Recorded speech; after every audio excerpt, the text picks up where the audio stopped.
క్రీస్తునందు సహోదరి సహోదరులారా, ప్రభువైన యేసుక్రీస్తు నామములో హృదయపూర్వక వందనాలండి.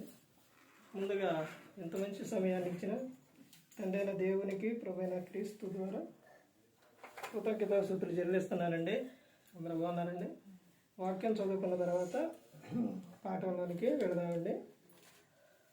మార్క్ గారు రాసిన సువార్త 9వ అధ్యాయం 29వ వచనం.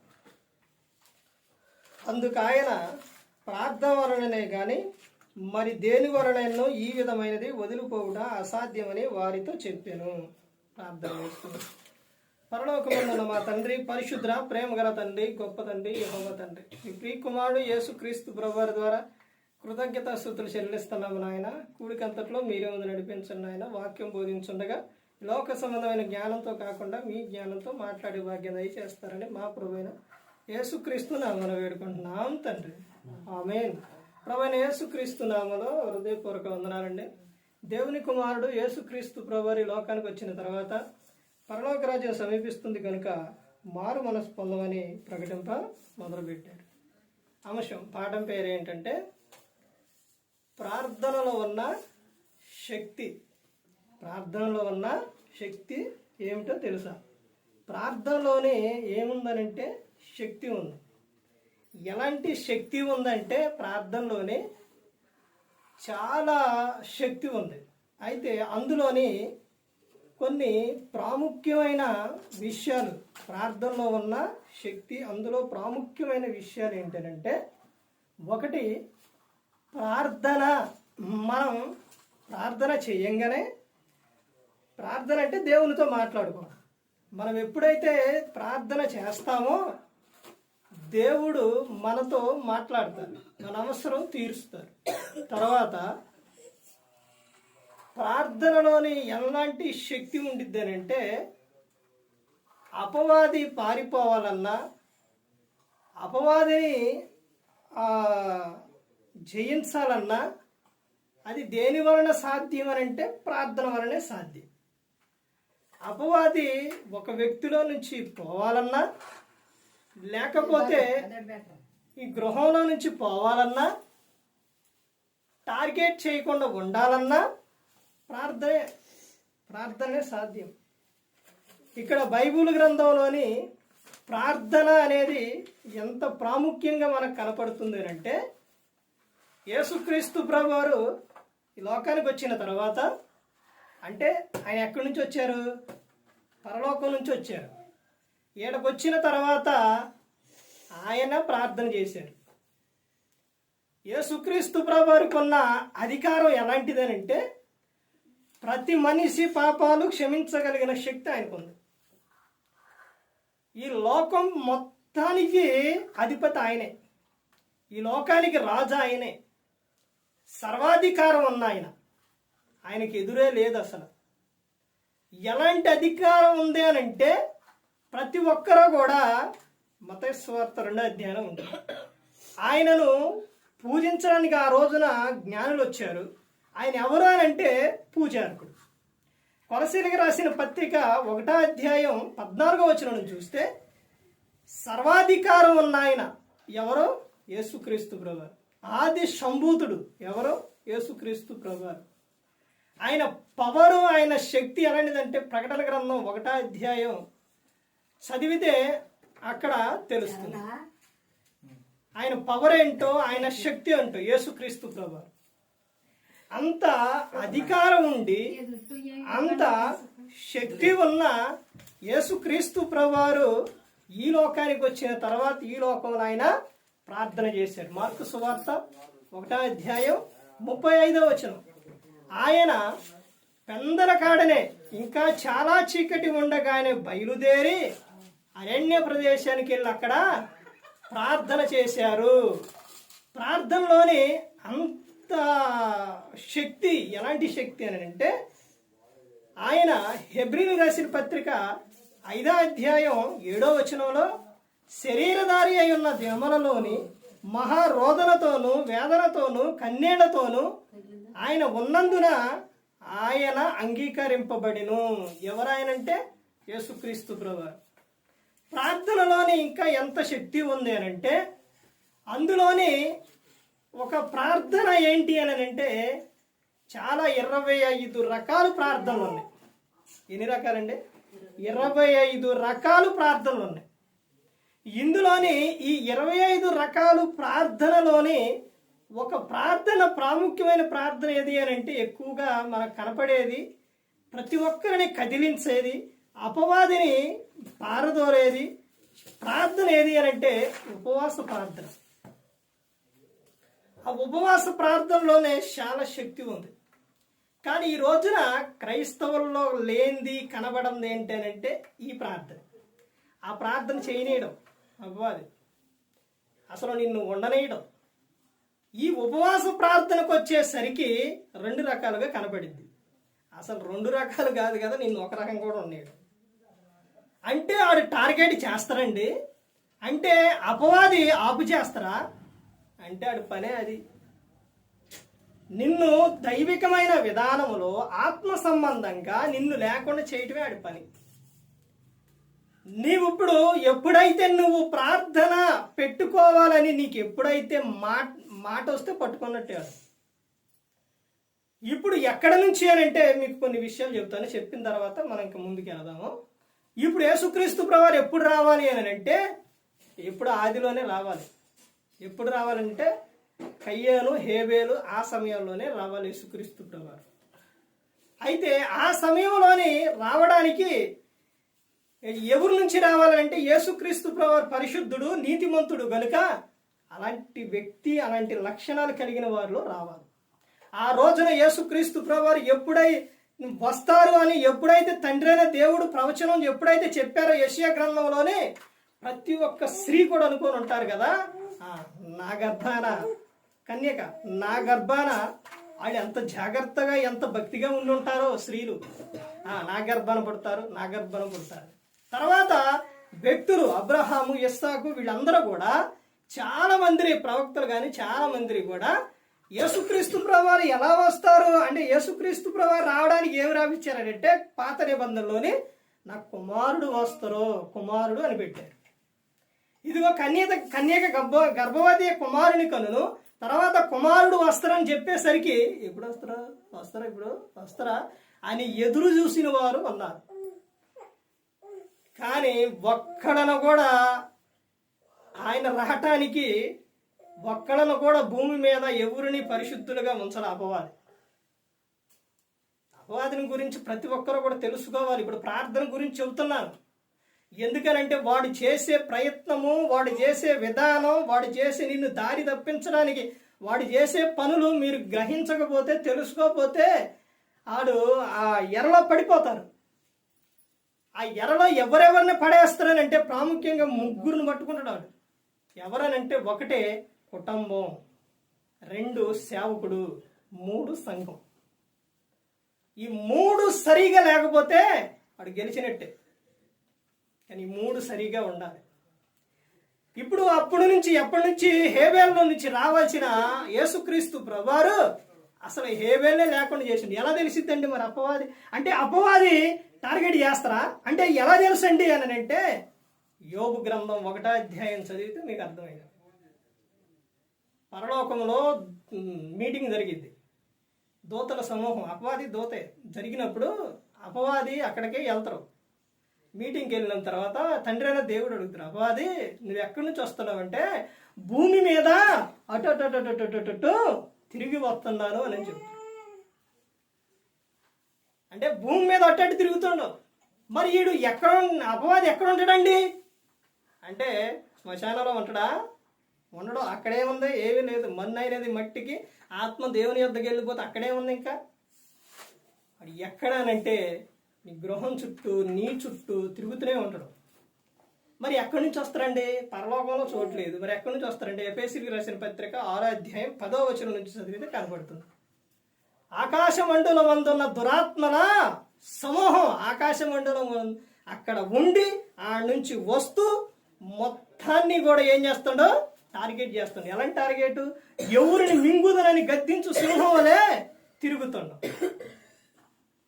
ఇలాంటి సందర్భాల్లోని యేసుక్రీస్తు ప్రభువారు ఆయనకే ప్రార్థన చాలా అవసరమైంది. ఆయన ఎంతగా ప్రార్థనలో ఎంతగా ఉన్నారంటే మొదటిలోనే ఉపవాసం అండి యేసుక్రీస్తు ప్రభువారు. బాప్తిస్మం తీసుకున్న తర్వాత ఆ తర్వాత కన్నీళ్లు కార్చారు యేసుక్రీస్తు ప్రభువారు.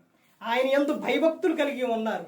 పెందలకాడని లేచి ప్రార్థన చేశారు యేసుక్రీస్తు ప్రభువారు. ఆయనకి ఎంత అవసరం అయితే మనకెంత అవసరం ఒకసారి ఆలోచించండి. ఇక్కడ చెబుతున్న సందర్భం అపవాది పారిపోవాలి అంటే ప్రార్థన వలనే సాధ్యం. ప్రార్థనలోనే శక్తి ఉంది. ఎలాంటిదనంటే ఈ మార్కు సువార్త 9వ అధ్యాయంలోనే ఒక యవనస్తుడి సందర్భం ఇదే ఇప్పుడు చదవబడింది. ఒక యవనస్తుడికి ఒక పిల్లవాడికి దెయ్యం పట్టింది, మోగదెయ్యం పట్టిన తర్వాత ఆ శిష్యుడి దగ్గర తీసుకొస్తే శిష్యుల వల్ల కాదు, ఎన్ని ప్రయత్నం చేసి ఉంటారో, వాళ్ళకి వచ్చిన విధానంలో చేసి ఉంటారు, కానీ అయినా వదిలిపోనప్పుడు యేసుక్రీస్తు ప్రభువారు వస్తూ ఉంటే, అయ్యా బోధకుడా మరి ఈ శిష్యుల వల్ల కాదా, నువ్వైనా చూడు అయ్యా అంటే అప్పుడు యేసుక్రీస్తు ప్రభువారు వచ్చి అడిగినప్పుడు ఎప్పటి నుంచి పట్టిందని అంటే బాల్యం నుండే పట్టిందయ్యా అని. అంటే బాల్యంలోనే దెయ్యాలు పడతాయా? బాల్యంలోనే నుంచి అంటే ఆదిలో నుంచి చూస్తే సొదొమ గొమొర పట్టణంలోని లోతు ఇంటి చుట్టూ తిరిగిన వాళ్ళు, ముట్టడేసిన వాళ్ళు ఎవరంట? పెద్దలు. ఎవరక్కడ? యవనస్తులు, బాలురు అని ఉంటుంది. వ్యభిచారంలో పట్టబడిన స్త్రీని తీసుకొచ్చినప్పుడు ఆమె మీద రాయి వేయకుండా అక్కడి నుంచి ఎవరెవరు వెళ్ళి అందరూ వెళ్ళిపోయినప్పుడు అక్కడ ఏమైనా రాయబడుతుంటుంది? యోహాను సువార్తలో ఉంటుంది. అక్కడ పెద్దలు, పిల్లలు అందరూ మొత్తం కూడా వెళ్ళిపోయారు. అదే విధానం ఇక్కడ చెబుతున్నారు. అంటే బాల్యంలోనే మరి పట్టినప్పుడు ఏం జరిగిద్దంటే మోర్చిల్లు కొట్టడం, తర్వాత ఇవన్నీ కూడా జరుగుతున్నాయ్యా అని చెప్పినప్పుడు నీవు నమ్ముచున్నావనంటే నమ్ముచున్నాను ప్రభు, అపనమ్మిక లేకుండా సహాయం చేయి ప్రభు అని ఆ వ్యక్తి అన్నప్పుడు యేసుక్రీస్తు ప్రభువారు ఆ కుమారులో నుంచి దెయ్యాన్ని వెళ్ళగొట్టి ఆ కుమారుని లేపిన తర్వాత ఇది వీళ్ళు అక్కడ శిష్యులు చేసినప్పుడు శిష్యులు అడగాలనుకున్నారు. ఎక్కడ? బయట. అది కుదరదు. యేసుక్రీస్తు ప్రభువారిని బయట ఉన్నప్పుడు అడగడానికి అసలు కుదరదు. ఎందుకనంటే అక్కడ ఏంటనంటే ఇశ్రాయేలు దేశం, ఎంత జనం అంటారంటే అంత జనం. రక్తస్రావం కలిగిన స్త్రీ వచ్చి యేసుక్రీస్తు ప్రభువారిని ముట్టిన తర్వాత నాలో నుంచి ప్రభావం వెళ్ళిపోయింది, నన్ను ఎవరో ముట్టారని అంటే పేతురు గారు అంటారు, ప్రభువా ఎంతమంది మీద పడుతున్నారు, ఎంతమంది ఉన్నారు, ఎవరని చెబుతూ ప్రభువా అని అన్నప్పుడు కాదు నన్ను ఎవరో విశ్వాసంతో ముట్టారని యేసుక్రీస్తు ప్రభువారు చెబుతారు. ఇలాంటి సందర్భాల్లోని బయట ఉన్నప్పుడు యేసుక్రీస్తు ప్రభువారిని అడిగితే ఆయన చెప్పే విధానం కాదు, అక్కడ చెప్పలేరు. అందుకని వీళ్ళు ఎప్పుడు అడుగుతున్నారో చూడండి కింద చూడండి ఏమని చెప్తున్నారంటే 28వ వచనంలో, ఆయన ఇంటిలోనికి వెళ్ళిన తర్వాత ఆయన శిష్యులు మేమెందుకు ఆ దెయ్యమును వెళ్ళగొట్టలేకపోతామని ఏకాంతమున ఆయన అడిగిరి. ఎప్పుడంట? ఇంటిలోకి వచ్చినప్పుడు, ఏకాంతంగా ఉన్నప్పుడు శిష్యులు అడిగి ఉంటారు. అసలు వాళ్ళు అక్కడి నుంచి మొదలుపెట్టి ఇంటికి వచ్చిందాక ఆయనకు ఒకటే ఆలోచన కలిగి ఉంటారు, అసలు మేము ఎందుకు వెళ్ళగొట్టలేకపోయినామని.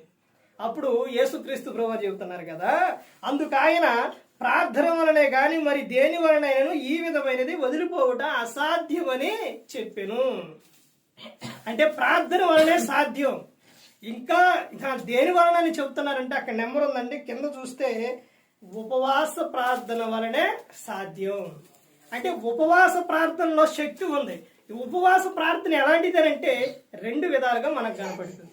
పాత నిబంధనలో ఎలా కనబడుతుంది అంటే, పాత నిబంధనలో వాళ్ళు ఏం చేస్తారంటే ఉపవాసం ఉన్నారు, ఉపవాసం ఉన్న తర్వాత ప్రార్థన చేసిన తర్వాత దేవుణ్ణి అడుగుతారు కదా, మా ప్రార్థన నువ్వు ఎందుకు వెళ్ళలేదు, మా ప్రార్థన మీరు ఎందుకు వెళ్ళలేదు అని అడిగితే అప్పుడు దేవుడు ఏమని సమాధానం చెబుతారంటే, మీరు ఉపవాసం ఉన్నారు, ఉపవాసం ఉండి మీరు ఏం చేస్తున్నారు, ఆ రోజే పనులు భారం పెట్టుకుంటారు, ఆ రోజే మీరేం చేస్తారు, పోట్లాడతారు, ఆ రోజే అన్నీ చేస్తారు, మరలా వచ్చి మేమేం చేసినాం, ఉపవాసం చేసినాం అంటారు. ఆ ఉపవాసం నాకు ఇష్టమైనదే. అసలు ఆ ఉపవాస ప్రార్థన నేను వింటానా? ఉపవాసం అంటే ఏంటి? దేవునితో సహవాసం. ఉపవాసం అంటే దేవునితో సహవాసం అండి. అక్కడ చెబుతున్న సందర్భం ఏంటంటే, అక్కడ శరీర సంబంధమైన విషయంలో యేసుక్రీస్తు తండ్రి అయిన దేవుడు అక్కడ చెప్పిన విషయం ఏంటంటే, ఇదిగో వస్త్రాలు లేని వారికి వస్త్రాలు, దాహం అడిగినారు దాహం, తర్వాత ఎవరైనా ఆహారం కొంటే ఆహారం వాళ్ళకి పెట్టుట, ఇదే కదా నాకు ఇష్టమైన ఉపవాసం అని చెబుతారనమాట.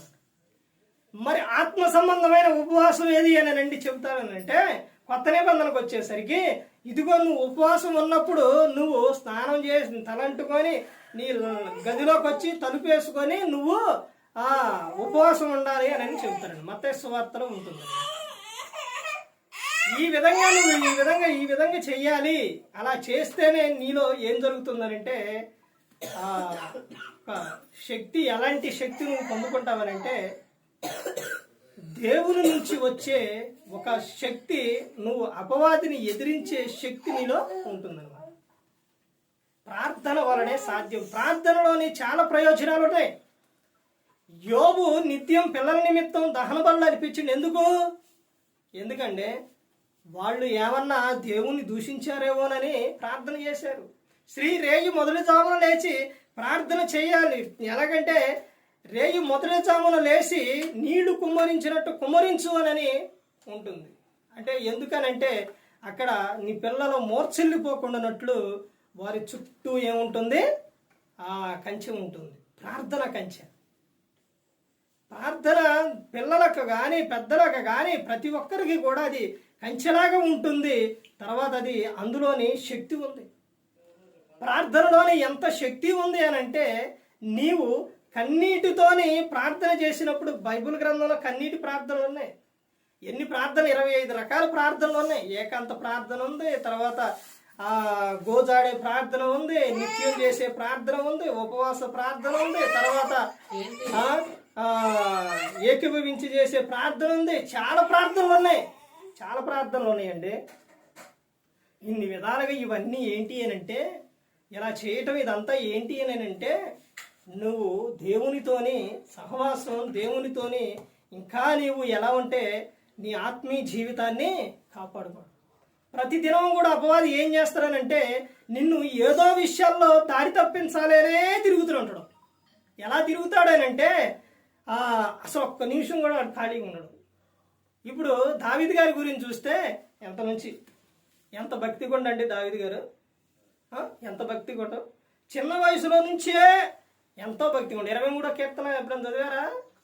యెహోవా నా కాపరి, నాకు లేమి కలుగుదు అన్నది. అది గొర్రెల లెక్క తోలుకెళ్ళిన తర్వాత అక్కడ రాసిన అది కీర్తన ఎలా కాపాడతారు అనేది ఏంటనేది. సింహం వస్తే దాని నోట్లో నుంచి, సింహం నుంచి గొర్రెను కాపాడిండు, ఎలుగుబండి నుంచి కాపాడిండు, 6 మూల జానుడు గొలియాతుని కాపాడిండు, తర్వాత గొలియాతుని ఓడించిండు. ఇన్ని విధాలుగా ఉన్న దావీదు గారు, ఇంత భక్తిగా ఉన్న దావీదు గారు, తర్వాత ఏంటది మనసును తీసుకెళ్ళేటప్పుడు నాట్యం ఆడటం, తర్వాత ఎంతో సంతోషంగా దేవుని పట్ల ఆయన ఎంతో ఇదిగా ఉన్న దావీదు గారినే పడేసిండు సాతాను. పడేసిండా లేదండి?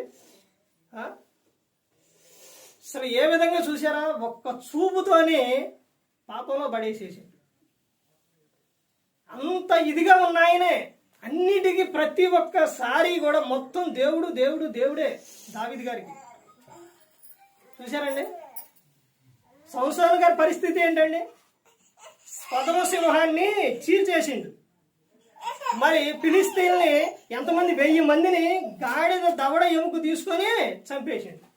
అలాంటి ఆయన ఏం చేసిండు చూసారండి?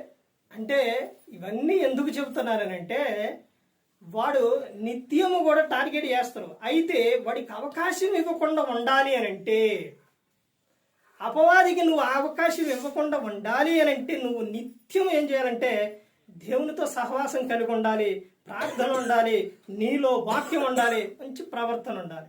ఈ ప్రార్థన ఏం చేస్తుందనంటే, నిన్ను అపవాది టార్గెట్ చేసినా నిన్ను ముట్టకుండా చేస్తుంది ప్రార్థన. వాక్యం ఏం చేస్తుందంటే, కీర్తన 119 ఉండదు, యవనస్తులు పడిపోకుండా ఉండటానికి నీ వాక్యమును జాగ్రత్తగా చూసుకోవడం బట్టే కదా. అర్థమైందండి? వాక్యం హృదయంలో ఉంటే అపవాదికి అవకాశం ఉండదు. ఎలాగంటే ఒక స్త్రీని మోగపు చూపుతో చూడవద్దు అని యేసుక్రీస్తు ప్రభువు చెప్పారు. అలా చూడవు. అబద్ధం ఆడొద్దు, దొంగిలించొద్దు, వ్యభిచారించవద్దు, ఇవన్నీ కూడా మనలోని వాక్యం ఉన్నప్పుడు ఇవేమీ కూడా చెయ్యం. అందుకని అపవాదికి అవకాశం ఇవ్వకుండా ఉండాలనంటే ఒక క్రైస్తవుడికి అవసరమైంది ఏంటంటే ప్రార్థన.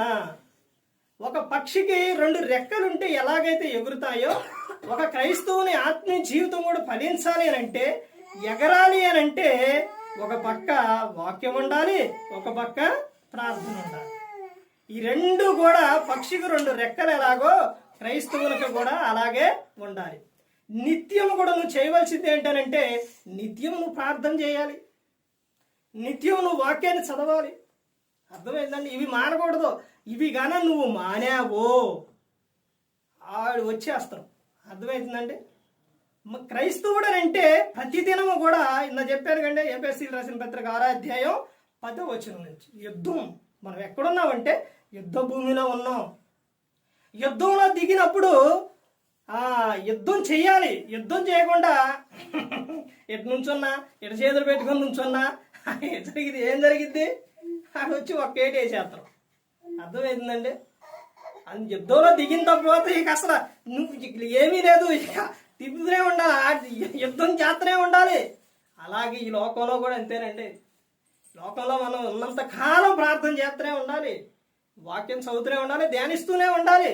అర్థమైందండి?